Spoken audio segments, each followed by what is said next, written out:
Continuamos con la historia de la filosofía y entramos al periodo medieval, que ocupa entre los siglos IV y XIII después de Cristo. Acá se da un cambio de paradigma en la historia de la filosofía. Ocurre la imperialización del cristianismo o la cristianización del imperio, depende de cómo se le mire. Luego la separación entre la iglesia griega, que es la iglesia ortodoxa, y la iglesia latina, que es la católica romana. El nacimiento del Islam, las cruzadas, la conformación de los monasterios como grandes centros del pensamiento y el surgimiento de las universidades. Ocupa pues mucho tiempo y digamos que dentro de la productividad filosófica no hay mucha, pero la que hay es bastante importante, sobre todo si nos detenemos a mirar la relación que hay entre la teología y la filosofía o la filosofía y el cristianismo. Además también podríamos mirar la relación de la filosofía con el Islam, con pensadores como Avicena o con el judaísmo, con pensadores como Maimónides. En el ámbito cristiano aparecen pensadores muy importantes como Agustín, Tomás de Aquino y el mismo Francisco de Asís.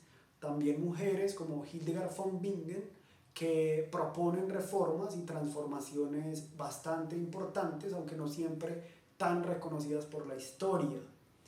¿Qué es lo que ocurre con la imperialización del cristianismo? En el año 312, Constantino, el emperador, en medio de ciertas guerras, decide abrirle las puertas al cristianismo. Hay una leyenda de que se convirtió al cristianismo, pero es muy difícil saberlo. El caso es que en el año 313 proclama el Edicto de Milán, que concede libertad religiosa e ilimitada para todo el imperio, especialmente para los cristianos. Así se empieza a favorecer poco a poco el cristianismo. En el 315 se elimina el castigo de la crucifixión, que para los cristianos representaba un escándalo, pero también sagrado. En el 321 se introduce el domingo como día festivo legal, que es el día en que resucita Jesús, y se autoriza a la iglesia para aceptar testamentos. Con esto se logra de alguna forma que la iglesia reciba beneficios por parte del imperio. En el 325 Constantino se hace soberano único del imperio después de muchas guerras y el cristianismo se convierte en la religión universal impulsada por Roma, aunque sigue tolerando las demás religiones. La reacción de los cristianos frente a esto es muy diversa. La mayoría de los cristianos y teólogos afirman su lealtad al emperador, pues se sentían muy beneficiados, pero a la vez insistían en que la lealtad le corresponde solo a Dios. Digamos, acá aparecen pensadores como Atanasio, Ambrosio, Jerónimo y el mismo Agustín. También hay otros que no se tragan del todo el cuento y van a fortalecer la vida monástica. Los monjes se retiran al desierto y se apartan y empiezan a generar o a fundamentar las leyendas sobre San Antonio, sobre Paconio, entre otros. La influencia del Imperio Romano se hace evidente en el culto cristiano. Los creyentes que antes se reunían en casas, en cementerios y en catacumbas, ahora empiezan a salir a las procesiones, que era un sistema de celebración romana en otros cultos. Los ministros se visten ahora de ropas imperiales y los cuerpos de los mártires se vuelven un objeto de adoración cada vez más fuerte. De esta manera se pasa a un nuevo paradigma, como lo llama Hans Küng en su libro El cristianismo, y es una nueva forma de pensar el cristianismo y también es una transformación para la filosofía. Historiadores, por ejemplo, como Eusebio de Cesarea, de aquella época, celebra la subida al poder de Constantino, dice que es un triunfo del cristianismo, pero los monjes se retiran definitivamente al desierto. Hay movimientos separatistas como los donatistas que desconocen la autoridad del Imperio Romano y señalan que la iglesia se ha corrompido. Ellos dicen que solo quienes vivan de acuerdo a las enseñanzas de Jesús son la verdadera iglesia y se rehúsan a tomar los sacramentos por parte de sacerdotes que consideran que se han corrompido.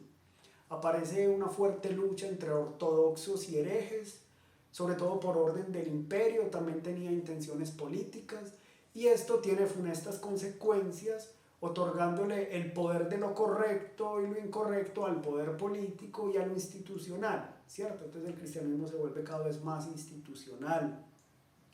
Así el poder político introduce en el cristianismo la idea de que no puede haber diversidad y que todos tienen que pensar y actuar de una misma manera, la cual es, por supuesto, la manera que se acorde al orden imperial. Aquí aparece San Agustín, el pensador cristiano más influyente de la Edad Media. Vamos a leer algunos textos de él, sobre todo pues de las confesiones.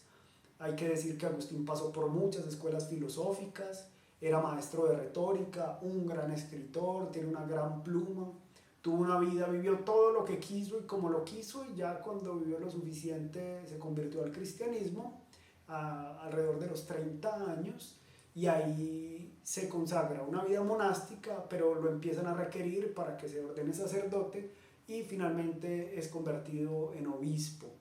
Agustín es pues muy importante, sobre todo su obra principal es La ciudad de Dios, en la cual él plantea que toda la historia es una lucha entre la ciudad terrena y la ciudad de Dios. Esta lucha es el fundamento y el sentido de la historia, y esta es la historia de la salvación y de la condenación. Para Agustín, la ciudad de Dios adora a Dios y la ciudad terrena adora a los ídolos y a los demonios.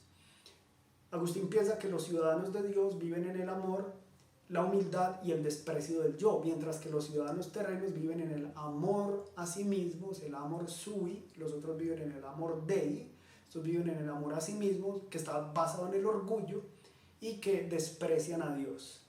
En el tiempo final, Agustín también llama a la ciudad terrena Babilonia y dice que todo va a culminar en una lucha entre la ciudad de Dios y Babilonia, y la ciudad de Dios va a vencer.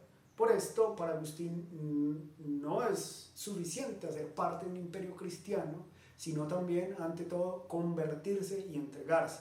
Él considera que dentro de la iglesia hay gente que pertenece a la ciudad de Dios, pero dentro de la misma iglesia hay gente que no pertenece a la ciudad de Dios. Y también afuera de la iglesia hay gente que ha visto la ciudad de Dios, que hacen parte de ella, y por eso empieza a contar la historia de la filosofía griega, por ejemplo, y piensa que Sócrates, que Platón hicieron parte de esta ciudad de Dios porque vislumbraron aquello que apenas era así.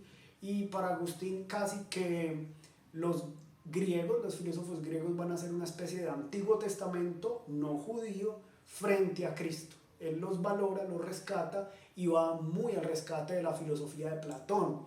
Obviamente la filosofía de Platón no con las fuentes que nosotros conocemos ahora, sino con otro tipo de fuentes. Ya han pasado muchos siglos, por lo menos 8 siglos después de Platón, entre Platón y Agustín, y él lo va a interpretar de una manera muy distinta. Ese pues es el Platón que él rescata. Agustín le da muchísima fuerza al cristianismo. Occidente empieza a pensar desde las categorías de Agustín, con la separación de la iglesia de Oriente y la iglesia de Occidente. Todo Occidente va a tener una herencia agustiniana muy fuerte. Incluso en el protestantismo de ahora se ve la fuerte influencia agustiniana, mientras que en Oriente no va a ser tan importante, sino que van a tener a otros pensadores, como por ejemplo Juan Crisóstomo, Orígenes, considerado hereje, pero también muy importante para la tradición ortodoxa. Ellos todavía lo investigan mucho y lo citan mucho, y poco a poco se viene pues investigando a Orígenes de Alejandría, que es de un paradigma anterior, pero que es considerado también una mente muy brillante. Bueno, pasan cerca de 9 siglos, donde la iglesia se va formando, se va organizando, va estableciendo todo su poder, ha nacido el Islam, se ha expandido por Medio Oriente, por la Media Luna Fértil y por el norte de África. Incluso el Islam llega a toda la zona de Córdoba, la península de Córdoba en España. España tiene zonas que durante 5 siglos más o menos fueron musulmanas y donde convivían musulmanes, judíos y cristianos. Entonces ahí hay una presencia muy importante. Esto genera, digamos, que ellos trajeran y conservaran la filosofía de Aristóteles. Aristóteles fue muy importante para los musulmanes, les ayudó en sus investigaciones naturales, en sus conocimientos de medicina. Uno de sus grandes intérpretes fue Avicena, Ibn Sina, y también Averroes, pero también entre los judíos es importante, sobre todo con Maimónides, un médico que fue el médico de Saladino, el el emperador que defendió, o el rey que defendió Jerusalén durante la época de las cruzadas. En medio de esto se despierta el interés por Aristóteles y aparece primero Alberto Magno y después Santo Tomás de Aquino, que era profesor en la Universidad de la Sorbona en París, y él recibe toda la herencia de Aristóteles y empieza a dialogar con ella.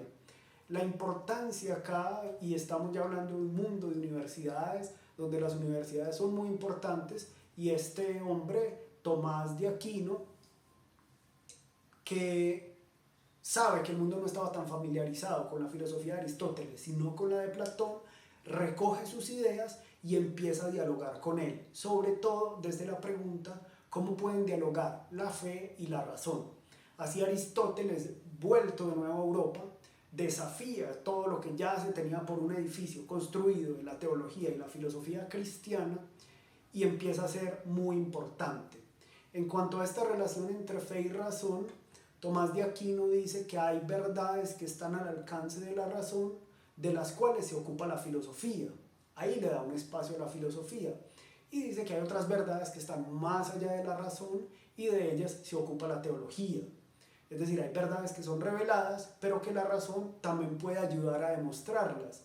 En este caso, por ejemplo, la existencia de Dios. Lo más importante es creer que Dios existe, piensa Tomás de Aquino, pero también se puede demostrar por medio de la razón, es su argumento. En este sentido, la existencia de Dios es un tema para estudiar desde la teología, pero también desde la filosofía, que la filosofía también se ha preguntado siempre, como vimos con María Zambrano, por la relación con lo divino o lo sagrado. Lo que pasa es que a esta existencia de Dios, o a esta creencia, o a este convencimiento, se llega por diferentes caminos. Entonces, la razón, piensa Tomás de Aquino, ayuda a comprender de una forma completa las cosas que se aceptan por la fe. De este modo, la filosofía no es una amenaza para la fe, sino que es un instrumento para la confianza. Esto es pues como el paradigma medieval que poco a poco se abre, y gracias a la escolástica, que es la perspectiva de Tomás de Aquino, se abre un espacio tanto para la filosofía como para la teología en diálogo con la razón y con las ciencias, porque hay que recordar que la herencia de Aristóteles le permite a la filosofía y a la teología ya no solo mirar arriba o a las ideas o a la contemplación, sino mirar abajo, a qué realidad existe y a las cosas sublunares, como lo llamaba Aristóteles. Entonces, a partir de esto se empieza a pensar en la tierra, en las criaturas y en el conocimiento empírico, que era muy importante para Aristóteles, y Tomás de Aquino lo rescata. Se valora el análisis racional y no solamente la fe, también la razón es importante, y se impulsa la investigación científica. Ahora la fe dialoga con la razón en la Edad Media, sobre todo a partir de Tomás de Aquino, y ya se da toda esta importancia que se va a destacar en aquello que se llama la teología natural, que es un lugar donde se separan en la actualidad sobre todo católicos y protestantes, sobre todo en los medios más clásicos, porque los protestantes están amparados en Agustín, piensan que la razón es engañosa, y los católicos más amparados en Tomás de Aquino piensan que a través de la razón se puede llegar a determinado movimiento. Eso también va a ser muy fuerte, por ejemplo, en Karl Barth, donde toda expresión humana es insuficiente para alcanzar a Dios y la revelación solo puede venir de arriba, y digamos alguien como John Sobrino o Gustavo Gutiérrez, que dicen que la revelación viene desde abajo y la teología es un acto segundo. Ahí se ve pues todavía como esa diferencia entre lo agustiniano y aquello, o también, pero lo agustiniano exacerbado en lo protestante, y aquello que es escolástico o en la herencia de Tomás de Aquino, fortalecido o exacerbado también en lo católico.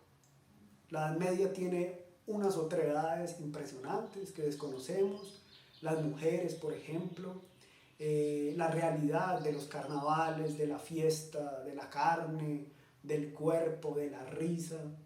Si les interesa el tema, les recomiendo leer la novela de Umberto Eco, El nombre de la rosa. Da unas ideas muy interesantes sobre estas otredades, los otros grupos, todo lo que vino después de Tomás de Aquino. Y si les interesa pensar un poco sobre las mujeres en la Edad Media, habría que pensar que hubo maestras, poetas, predicadoras, incluso teólogas y filósofas, compositoras de música, Una de ellas es la abadesa Hildegard von Bingen, alemana, y que ella dejó algunos textos escritos en los que habla de Dios con metáforas femeninas y rompe explícitamente con algunos tabúes que eran humillantes para las mujeres.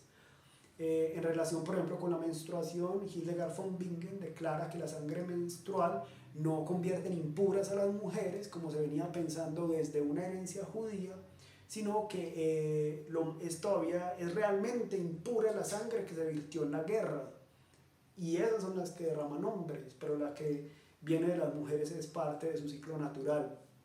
Empezó a reconocer el cuerpo como parte de la existencia de la revelación, una gran conocedora de plantas y una compositora de himnos impresionante, un gran aporte para la cultura medieval. Con esto podemos concluir esta parte recordando que la Edad Media, aunque siempre pensamos que es una sola, tiene una multiplicidad de experiencias y de narrativas que habría que explorar.